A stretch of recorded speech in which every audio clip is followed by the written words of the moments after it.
Look, the Blumhouse logo may be getting a little bloated, but holy crap, this might be my new favorite production logo ever? Flooding the Universal logo for the start of Waterworld, Scott Pilgrim's 16-bit version, all great, but yeah, this plays. But she got old and died, now I'm alone again. Hey, sweetie. What is happening? Now you've a friend that lives longer than you do. I'm immediately pulled in. There's no like, oh, they're kind of cute. No, they're disgusting and terrifying with creepy mouths. Uh-oh, clean up on aisle 7. Seriously, it's almost a sketch from I Think You Should Leave. Almost too much, but instead it's just right. Although those teeth are 100% nightmare fuel. We're almost at the top of the mountain. Can you see the hotel? They're in Oregon, so this is what you get for going to the Overlook. We should have put chains on the car. Yeah, neither of us knew that was a thing until like 10 minutes ago, okay? Don't act like it's my fault. Whoever wrote this conversation/argument scene has clearly been in a long-term relationship. And I know the Furby from Hell ad was a dead giveaway, but this movie doesn't shy away from the camp, confirmed here with the screensaver glass explosion. Also, the title sequence, the loading circle into the G, is perfection. The key to fun is funky.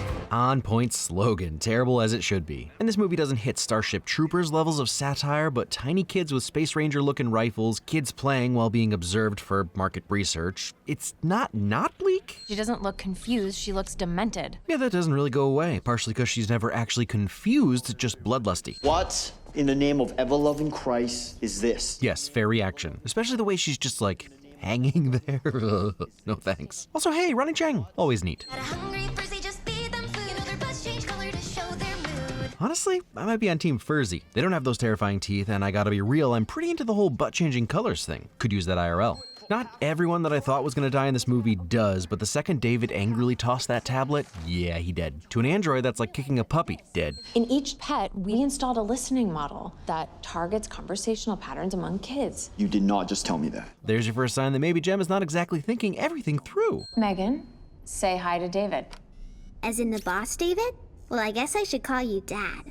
Nope. Big ol' nope for me. If it were me, there's no movie, because Gemma's fired and that thing is in the trash. And the trash is actually a fire pit. And we'd probably call in some witches and an exorcist for good measure. Cover all the bases. Yeah, that's a good start. I don't want to borrow it. I don't want to spend my afternoon getting your sediment off of my driveway. Just hang a tarp or something. Also add this to the examples of how Gemma is not particularly good with people. Oh, those aren't toys, Cady. Or kids. Welcome home, Gemma. You have 5 Tinder notifications. Elsie, turn off. Love that she turns it off before she has to get into what Tinder is with Cady. Also, she has her own house, is that successful, and looks like Allison Williams, and only has 5 Tinder notices? This is a comedy. What happened to the perpetual pet I got you for your birthday? It's okay. I was just looking. Oof, goodness, Gemma, read the room. These first 30 minutes are bleak in an all too real way. A 9-year-old loses her parents in a car accident, which is just everything, her entire world. So yeah, her perp pet is gone. The calendar is triggering, as will be every question she hears for the next 6 to 12 months of her life at least. Staying for the weekend? And little details like an exercise bike in the guest room really nail home how unprepared Gemma is. Coaster shadowing. I can download one on my phone. It's just, oh. Just have to update the app. Isn't that the way? Some of the humor in this film is so perfectly awkward. You just lost your sister.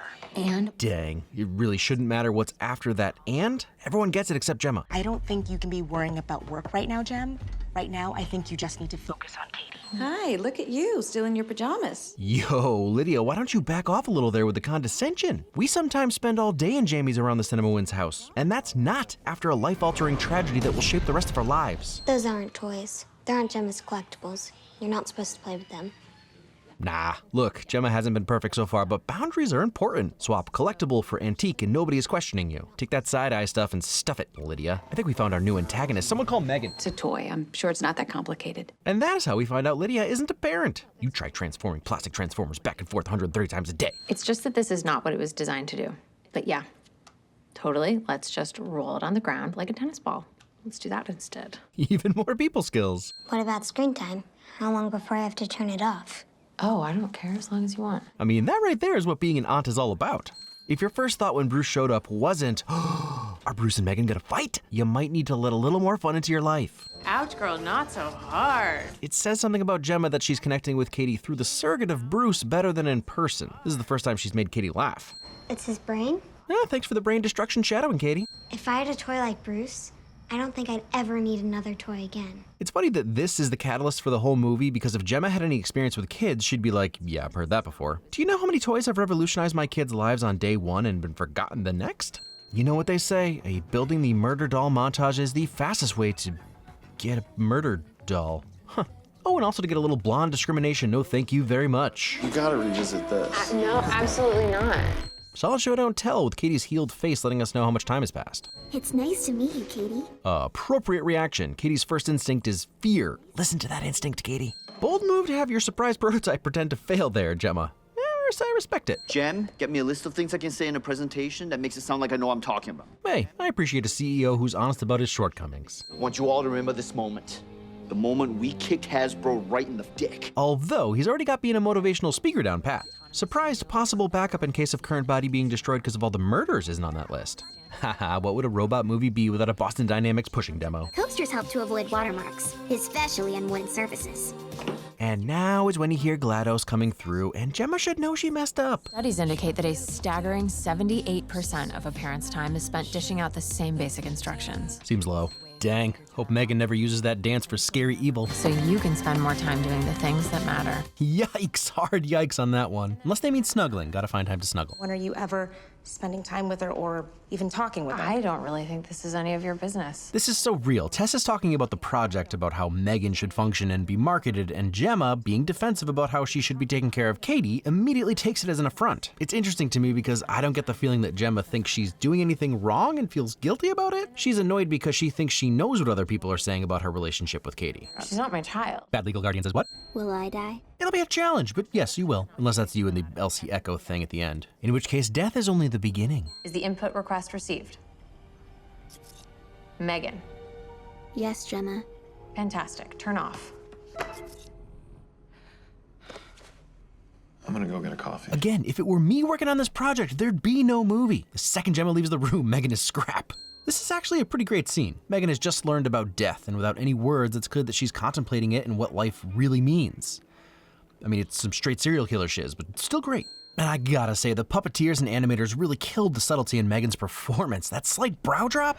I know this should be terrifying. Like, if that was Cady, she'd be in real trouble, but also, M3GAN's lifelessness really, well, comes to life in sequences like this. You tell those two girls to stay on your side of the fence. Oh, yeah, I know you dead. 99% of the time, if your dog bites someone, that's on you, not them, not the dog. Said he was provoked. LOL. Yeah, that dog would be dead. Not fun fact, like, anti-fun fact, cops kill somewhere between 10,000 and 6 figures of pets every year. He wouldn't even think twice. Fortunately, it gives M3GAN a chance for some vigilante justice, so whatevs. She even drops the dog treat in a creepy way. You don't have to do it if you don't want to do it. I mean, there are people who flew across the country. Goodness, get effed, Gemma. This movie is more about how when we create AI, it's going to kill us all because we put ourselves into it. I don't really have anything to back it up other than M3GAN listening to this villain-level manipulation right now, but I'm blaming Gemma for her eventual slasher turn. Miss them so much. I'm worried that I'll forget all the things we did together. Huh, so Gemma actually is human. Only took a few months and 41 minutes of this movie. Progress is progress. If you should feel alone. This is ridiculous, and I think it's exactly what a sentient AI fighting for its survival would do. I mean, she just learned that manipulation is the best way to get what you want. See, didn't take long to connect those dots. You want Pornhubbing in the office again, will you? Hey, you do you, and you know I love a good verbifying, but let's not make the company accused of rape, sex trafficking, child pornography, to name a few, into a verb. OnlyFansing is right there. But yeah, don't do any of that at the office. Cady, your hot dog. Ah, now they're getting along like a real parent and child. She's a toy. You don't get to say that. Great line. Literally the first moment Gemma has contemplated that maybe M3GAN is a bad idea, and not from the smart robots might definitely will kill us perspective, but more from a is this healthy for our kids perspective. And it truly is the perfect storm for this to happen. I've been parenting for about 6 years, and I could not jump into parenting someone else's 9-year-old right now. But it's even worse for Gemma because she's learning all of this on the fly. This girl is going places with that pouty face. I'd probably give her a murderous AI doll too, just to keep her from getting sad. You made her cry. That was not my intention. And yet, that's what happened. Ooh, that's some biting sass. Don't quite see what the end goal is here. Murder.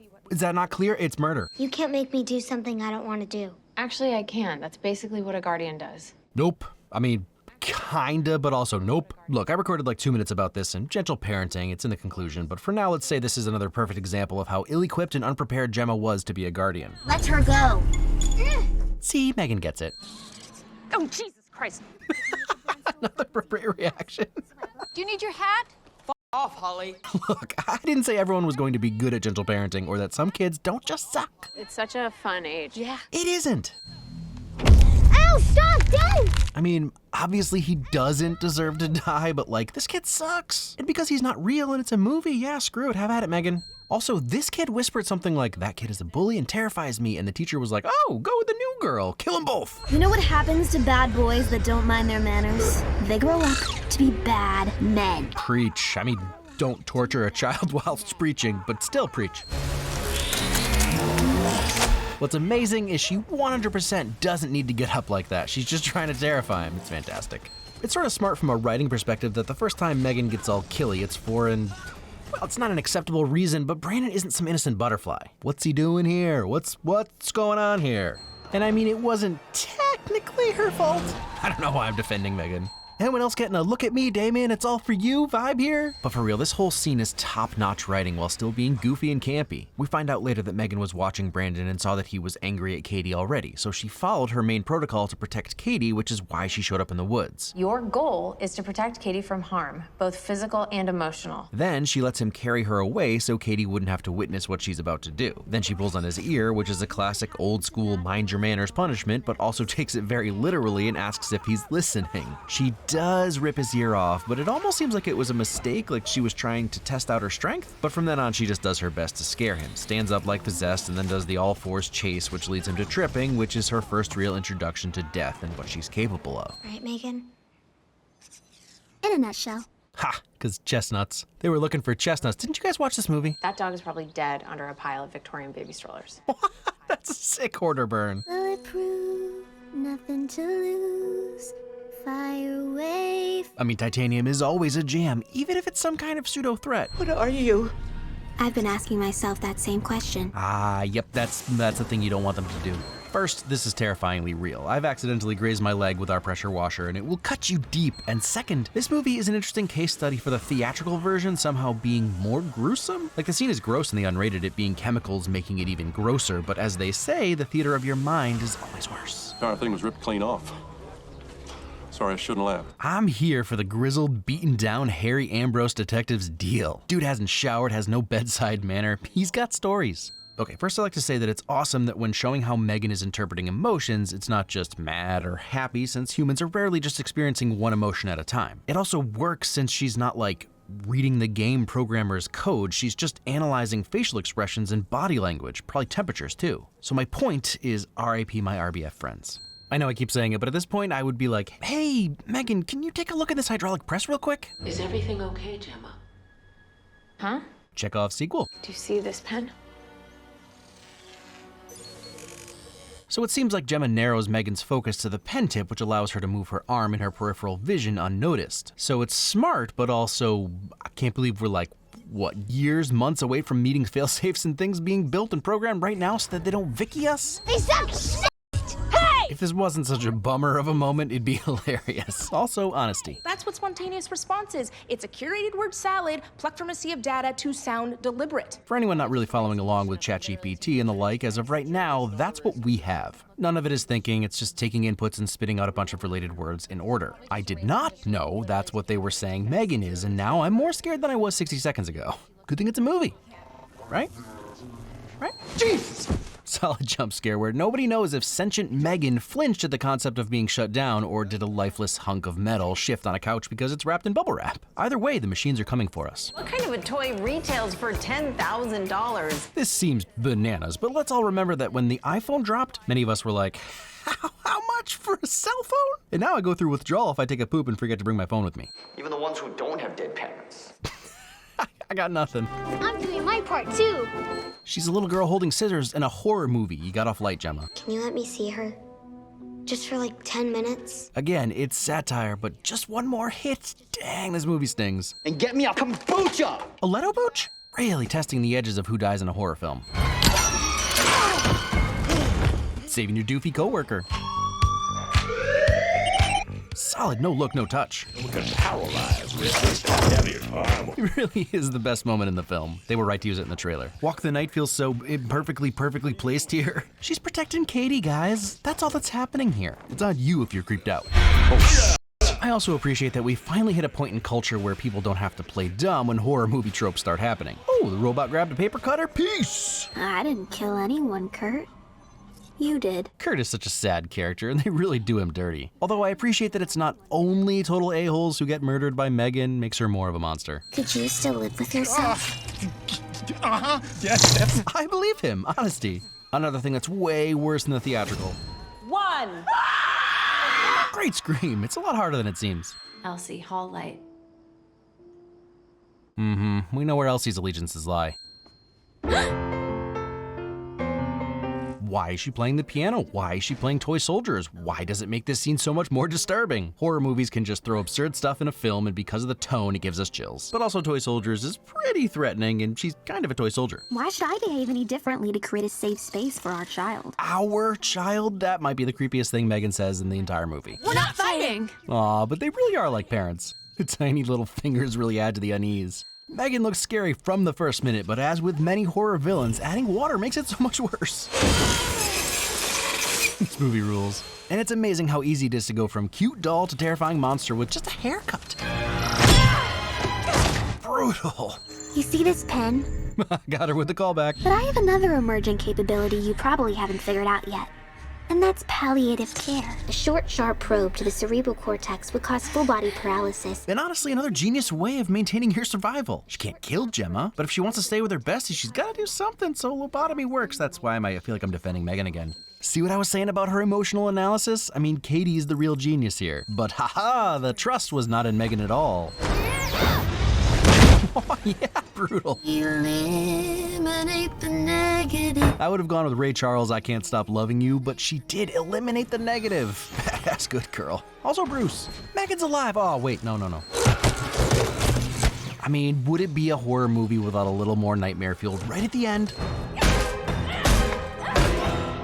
I'm not using your noggin or Bruce's noggin. I got her brain. See, Cady did learn stuff from you, Gemma.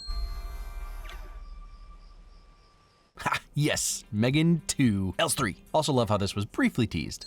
M3GAN was surprisingly fun. All the elements work. It's a fart and smutty script, the performances work, and M3GAN herself is creepy AF. They touch on some larger issues, but never really make the movie about those issues. It's in the satire if you look, poking at the reliance on tech and what that means for our kids, as well as the commodification of kids. But at its core, it's just a fun, campy horror movie, and I love that. I worry Allison Williams is gonna get pigeonholed in horror, which would be a bummer because she has great range. This is really an example of that. She killed it as the unprepared guardian, getting stuck focused on work as a way to solve for problems, and it felt real while at the same time still poking at parents who are letting screens raise their kids. And Violet McGraw responded perfectly as she evolved from kid with understanding of allotted screen time to give me my fix. I need it now or I will literally burn this place to the ground. With the emotional range she showed, I'm sure we'll see more of her. Obviously the real star is M3GAN, and all parts of it worked. Jenna Davis killed it with M3GAN's voice. At times she sounded like a Barbie commercial, and yet when she's threatening, it's so menacing. The subtleties and performance from the animatronics team and CGI are so well done. M3GAN just keeps getting creepier throughout, but the real praise needs to go to the physical performance of Amy McDonald. It's just so unnerving. At times she comes off like a robot, other times a doll, and then other times an absolutely terrifying beast. This movie does not work without McDonald's physicality. The art of the PG-13 horror movie is almost a lost one. Gore can be fun. Sam Raimi and Peter Jackson's early career prove that, but it's not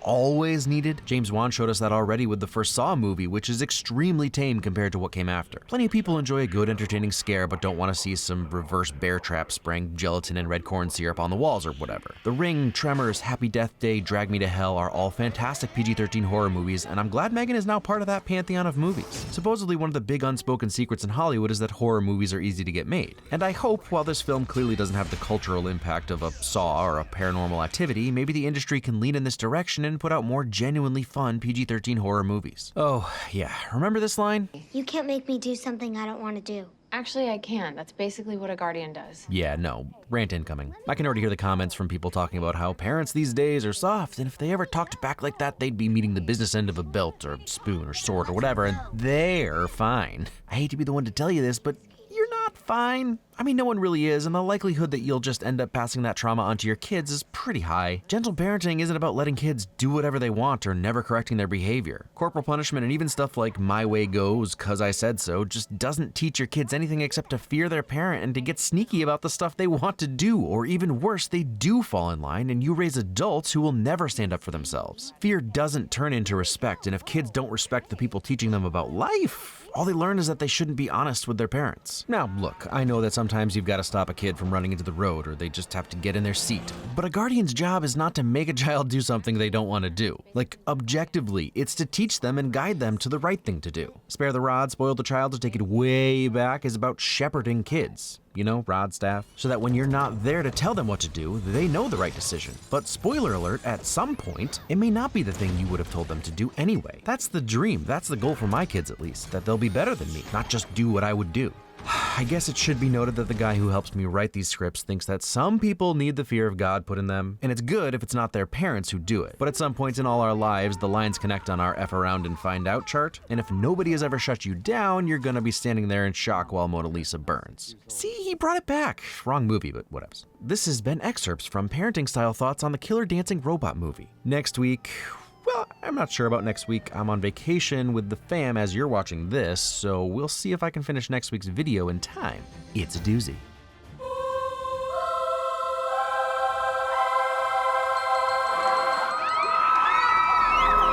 For what it's worth, I thought she looked really cool. You stole company secrets. You weren't Pornhubbing in the office again, were you? No. I think it would be really cool if we had some little kids up there and stuff. What? I mean, but maybe if we could get some little kids that, I mean, not like a whole lot. It's just, know, that music video for Michael Jackson. You know what you could do? I thought she looked really cool. For Michael Jackson, little kids that Michael Jackson, little kids that Michael Jackson. You know what you could